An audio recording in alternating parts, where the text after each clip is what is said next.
Hello friends, welcome UPSC preparation only channel में आपका स्वागत है। दोस्तों, आज मैं इस सेशन में आपको ज्योग्राफी सब्जेक्ट का ओवरव्यू दूंगा और इतने कम समय में जब यूपीएससी का प्रीलिम्स आपके सामने है तो ये बहुत ज़रूरी है कि आपको ये समझ हो कि किस टॉपिक से बहुत ज़्यादा क्वेश्चन आने की संभावना है और किस टॉपिक से कम क्वेश्चन लगातार पिछले कुछ समय से पूछा जा रहा है। तो इसी को ध्यान में रखते हुए इस सेशन में मैं आपको जो ज्योग्राफी है उसका पूरा का पूरा ओवरव्यू दूंगा। तो आपको पता है कि ज्योग्राफी का दो हिस्सा है, एक तो वर्ल्ड ज्योग्राफी और एक इंडियन ज्योग्राफी। तो वर्ल्ड ज्योग्राफी का मुख्य रूप से चार हिस्सा है, यानी कि वर्ल्ड ज्योग्राफी को चार भागों में बांटा गया है। एक तो जियोमॉर्फोलॉजी, क्लाइमेटोलॉजी, ओशनोग्राफी और बायोज्योग्राफी।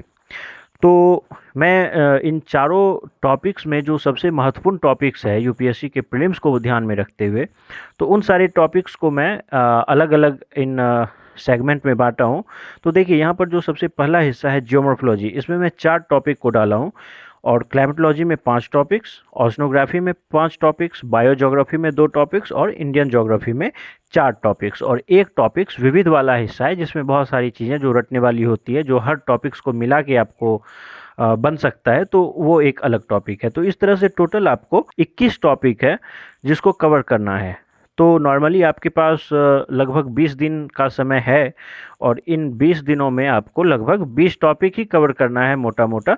लेकिन एक टॉपिक जो विविध का है उसको आपको शुरुआती दिन से ही, पहले दिन से ही कवर करते जाना है, यानी कि जो रटने वाली चीज़ें हैं उसको आप अभी से कवर करते चलें।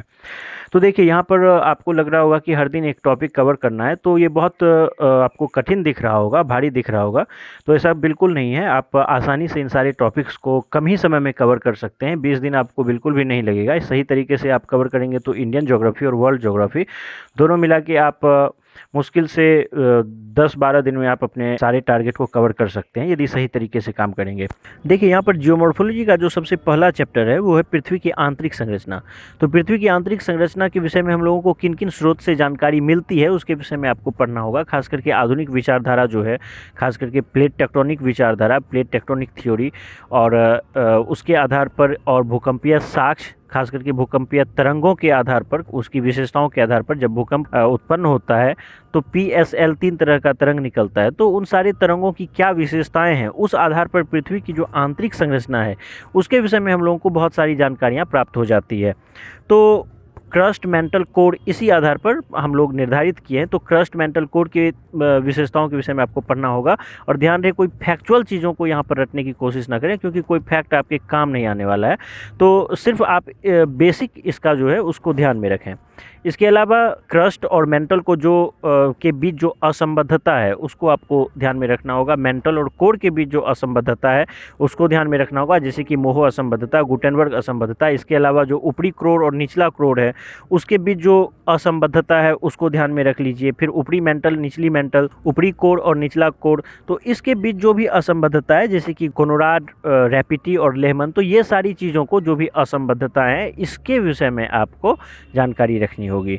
तो ये पृथ्वी की आंतरिक संरचना आपको बहुत ही शॉर्ट में पढ़ना है, इससे बहुत ज़्यादा क्वेश्चन आपको बनने की संभावना कम है। इसके अलावा दूसरा जो चैप्टर है वो है भूकंप। तो भूकंप अभी मैं जो चर्चा किया उसके विषय में तो आपको पढ़ना ही होगा, जैसे भूकंप की उत्पत्ति का क्या कारण है, भूकंप का कौन सा प्रकार है और प्लेट टेक्टोनिक सिद्धांत के आधार पर जो है कौन सब तरंगें निकलती है, उनकी क्या विशेषताएं हैं। तो ये सारी चीज़ों को आप बहुत ही शॉर्ट में पढ़ लें।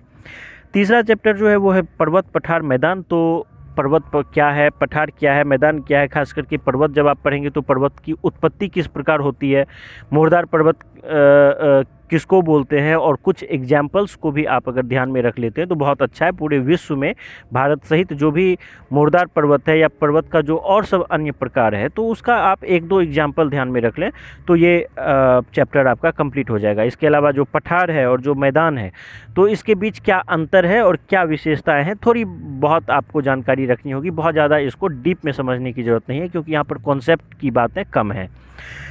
और जो चौथा चैप्टर है इस जियोमॉर्फोलॉजी में वो है सुनामी। तो सुनामी भी मिलता जुलता टॉपिक्स है, आपको इसके विषय में भी बहुत ज़्यादा डिटेल में पढ़ने की ज़रूरत नहीं है। सिंपली आप इसको ध्यान में रख लें तो ये टॉपिक आपका कंप्लीट हो जाएगा। तो खास करके इसमें आप ये ध्यान में रख लें कि सुनामी की उत्पत्ति का क्या कारण है और इसका जो प्रभावित क्षेत्र है वो कौन सा है। तो इसको आप बहुत ही शॉर्ट में पढ़ने की कोशिश करें, डिटेल में इसको पढ़ने की ज़रूरत नहीं है।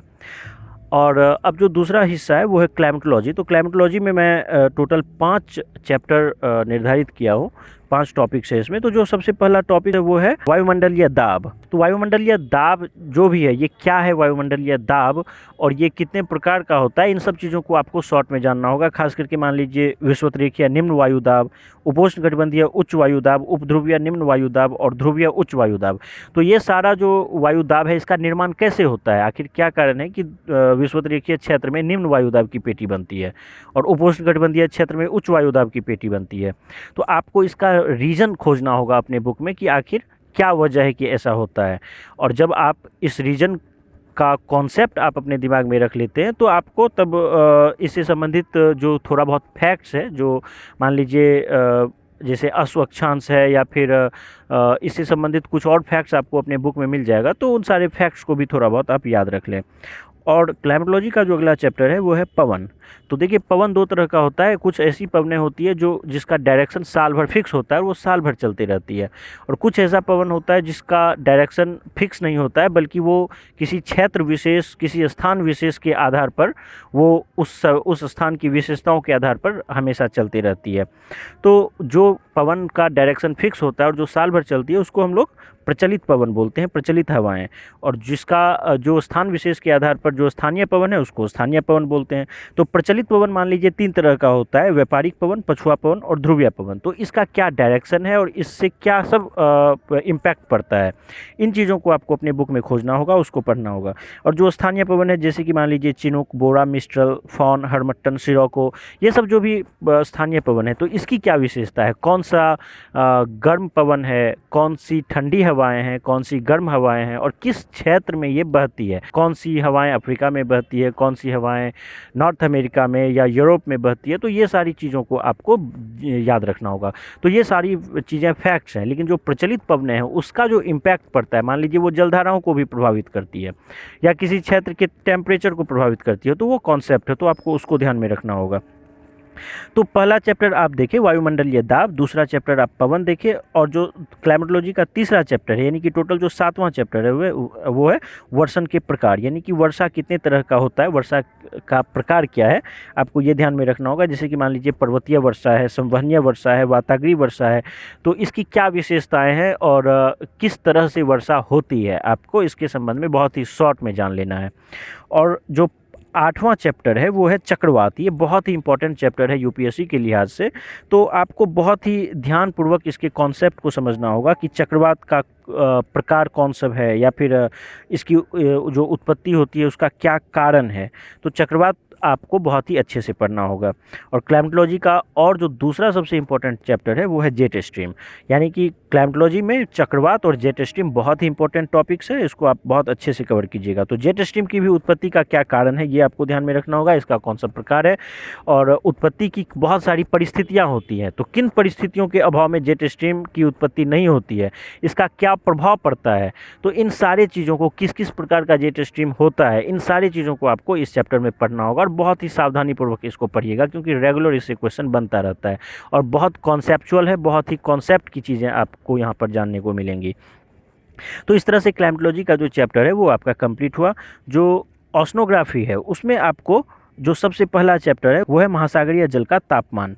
तो महासागरीय जल में जो टेम्परेचर रहता है तो उसकी क्या वजह है कि वो टेम्परेचर उसमें आता है, या फिर जो उसका वितरण है, मान लीजिए कि ऊपरी सतह पर जो टेम्परेचर है उसकी तुलना में जो निचली सतह का टेम्परेचर है उसमें क्या अंतर है। तो ऊर्ध्वाधर वितरण आपको हो गया या क्षैतिज वितरण हो गया है। क्षैतिज वितरण का मतलब एक स्थान के आसपास जो टेम्परेचर है किसी भी महासागरीय जल का, तो दूसरे जगह पे वो टेम्परेचर बदल जाता है। तो क्या सब कारण है कि महासागरीय जलधारा जो महासागरीय जल का जो तापमान है उसमें परिवर्तन होता है, यानी कि उसमें अंतर रहता है। क्षेत्र विशेष के आधार पर अंतर रह सकता है या उसका जो गहराई है उस आधार पर जो है उसमें उसके टेम्परेचर में अंतर रह सकता है। तो इसके विषय में आपको संक्षिप्त जानकारी लेनी होगी। इसके बाद जो अगला चैप्टर है ओशनोग्राफी का वो है महासागरीय जल की लवणता। तो वही है सैलिनिटी, जो है आपको कहाँ पे सैलिनिटी ज़्यादा है कहाँ पे कम है, आपको इसको रटने की ज़रूरत नहीं है। ये समझना है आपको कि कहाँ की लवणता ज़्यादा हो सकती है, किस परिस्थिति की वजह से या किस कारण से किसी जगह की लवणता ज़्यादा होती है और किस कारण से, किस परिस्थिति की वजह से कहीं की लवणता कम होती है। तो इन चीज़ों को आपको कॉन्सेप्ट को समझने की कोशिश करनी है, और जब आप एक बार कॉन्सेप्ट समझ जाएंगे कि इन परिस्थितियों की वजह से कहीं की लवणता ज़्यादा होती है या कम होती है, तो ऑटोमेटिकली यदि आपको मैप की जानकारी है तो आप कहीं की भी लवणता के विषय में बता सकते हैं कि यहाँ की लवणता या यहाँ का टेम्परेचर ज़्यादा हो सकता है या यहाँ का कम हो सकता है, क्योंकि वो बहुत सारी चीज़ों पर डिपेंड करता है। लवणता हो या टेम्परेचर हो, ये बहुत सारी चीज़ों पर डिपेंड करता है। तो उन चीज़ों को आपको खोजना है कि किन किन चीज़ों पर ये दोनों चीज़ें डिपेंड करती है, और जब आप उन वजहों को खोज लेंगे तो आसानी से आप इन चीज़ों को समझ सकते हैं कि कहाँ की लवणता ज़्यादा होगी या कहाँ का टेम्परेचर ज़्यादा होगा, कहाँ का टेम्परेचर कम होगा। जो ओशनोग्राफी का अगला चैप्टर है वो है महासागरीय जलधारा।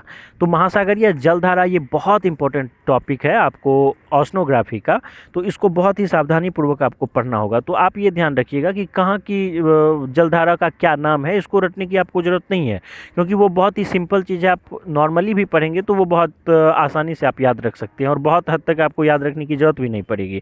लेकिन महासागरीय जलधारा की उत्पत्ति का कारण क्या है, आखिर क्या वजह है कि महासागरीय जलधारा की उत्पत्ति हो जाती है। यानी कि एक कह लें कि अफ्रीका के रीजन से अटलांटिक महासागर की यदि हम लोग बात करें, तो अफ्रीका के रीजन से वो नॉर्थ अमेरिका, साउथ अमेरिका की ओर जो विषुवतरेखीय जलधारा है वो क्यों हमेशा चलती रहती है। तो इसके पीछे बहुत सारा रीजन है।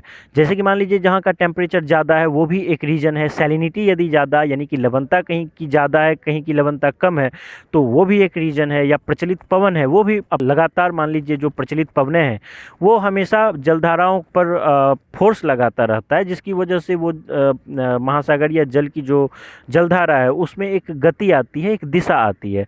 तो बहुत सारा वजह है, बहुत सारा रीजन है जिसको आपको जानना होगा कि महासागरीय जलधारा की उत्पत्ति क्यों होती है, उसका क्या कारण है, और कुछ इससे संबंधित आपको फैक्ट भी ध्यान में रखना होगा।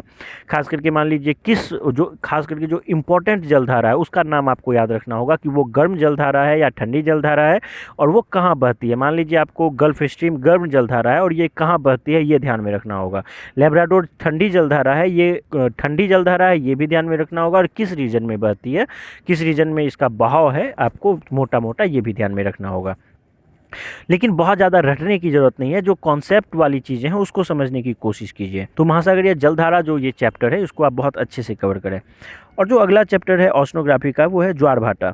तो ज्वार भाटा से संबंधित बहुत डिटेल में पढ़ने की ज़रूरत नहीं है, बहुत ही संक्षिप्त में इसको पढ़ना है, और जो फैक्ट है उस फैक्ट को केवल आप ध्यान में रख लें थोड़ा बहुत, क्योंकि इससे बहुत ज़्यादा कॉन्सेप्चुअल क्वेश्चन नहीं बन पाता है, आपको बहुत ज़्यादा इसमें मदद नहीं मिलेगी। यूपीएससी में रेगुलर क्वेश्चन भी नहीं पूछता है इससे। तो आपको बहुत संक्षिप्त में ज्वार भाटा से संबंधित जो फैक्चुअल चीज़ें हैं उसको ध्यान में रख लें। आप चाहें तो इस चैप्टर को अपने बहुत मोटे मोटे बुक से कवर ना करें, कोई पतली सी किताब से भी कवर कर लें, कोई फैक्चुअल जिसमें चीज़ें हैं तो उससे भी काम चल जाएगा। और जो प्रवाल भित्ति है इसमें बहुत अच्छे से आपको इसको भी कवर करना होगा। प्रवाल भित्ति वाला जो चैप्टर है इसमें जो प्रवाल है वो क्या है, और प्रवाल भित्ति क्या है, इसके उत्पत्ति का क्या कारण है, और इसका क्या महत्व है, इसका हमारे पर्यावरण पर क्या इम्पैक्ट पड़ता है, इन सारी चीज़ों को आपको इस चैप्टर में कवर करना होगा।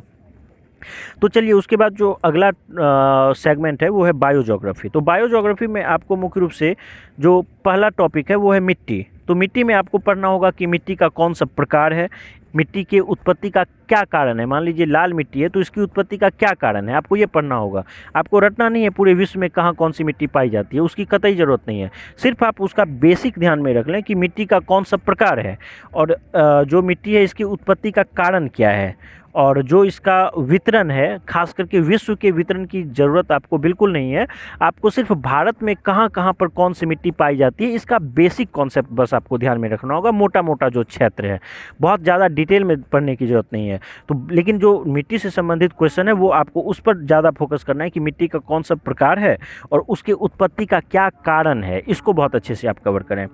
और जो बायोज्योग्राफी का अगला चैप्टर है वो है वनस्पति। तो ये आपको अच्छे से कवर करना होगा, वनस्पति का कौन सा प्रकार होता है, और इससे संबंधित कुछ फैक्ट्स, जैसे कि मान लीजिए कोई पेड़ का नाम आपको दे देगा और पूछा जाएगा कि ये पेड़ किस रीजन में पाया जा सकता है, तो आपको ये समझ में रहना चाहिए, ये समझ आपको आपका कॉन्सेप्ट ये क्लियर रहना चाहिए कि ये पेड़ किस जलवायु में पाया जाता है या किस कटिबंधीय क्षेत्र में ये पेड़ मुख्य रूप से मिलता है। तो जब आप इससे संबंधित कॉन्सेप्ट को समझ लेंगे तो पेड़ का नाम याद रखना बहुत आसान है, पेड़ को रटना भी नहीं है आपको। नॉर्मली एग्जाम्पल में आप मोटा मोटा जो 2-4 पेड़ है उसको बस ध्यान में रख लें बेसिक, लेकिन इसका जो कॉन्सेप्ट है उसको समझने की कोशिश करें कि वनस्पति किस क्षेत्र विशेष में कौन सी वनस्पति पाई जाती है और उसके लिए कौन सा अनुकूल प्रदेश है। तो इस तरह से बायोज्योग्राफी का हम लोग जो टॉपिक है वो भी कवर कर लिए। तो ये सारा टॉपिक था आपको वर्ल्ड ज्योग्राफी का। और अब जो इंडियन ज्योग्राफी है तो उसमें बहुत ज़्यादा चीज़ों को कवर नहीं करना है, क्योंकि बहुत सारी चीज़ें आपको वर्ल्ड ज्योग्राफी में ही कवर हो जाती है। वर्ल्ड ज्योग्राफी के क्रम में आप जो जियोमॉर्फोलॉजी देखें या क्लाइमेटोलॉजी देखें, ओशनोग्राफी देखें, बायोज्योग्राफी देखें, तो वहाँ पर आप इंडिया का भी बहुत सारा टॉपिक को कवर करते जाएंगे, यानी कि वो ऑटोमेटिकली वहाँ पर कवर आपका होता जाएगा। तो जब हम लोग इंडियन ज्योग्राफी पे मेनली आते हैं तो बहुत सारी चीज़ों को इग्नोर कर देते हैं, क्योंकि वो वर्ल्ड ज्योग्राफी में कंप्लीट हो जाता है। तो यहाँ पर देखिए इंडियन ज्योग्राफी में मुख्य रूप से मैं 4 टॉपिक को शामिल किया हूँ, लेकिन एक टॉपिक चूंकि विविध का है जो कि रटने वाली चीज़ें हैं, तो उसको आप लास्ट में कवर नहीं करना है, उसको आप पहले ही दिन से कवर करना शुरू कर दें, ताकि लास्ट दिन तक जो है बहुत सारी चीज़ों को आप रट लें। तो वो रट्टा मार वाला टॉपिक है। तो इंडियन ज्योग्राफी में मुख्य रूप से आपको जो पहला चैप्टर है वो है भारत के पर्वत पठार मैदान, यानी कि जो बेसिक मैप है, उस बेसिक मैप को यदि आप कवर कर लेते हैं तो ये टॉपिक आपका कवर हो जाएगा। लाइन बाय लाइन पढ़ने की जरूरत नहीं है।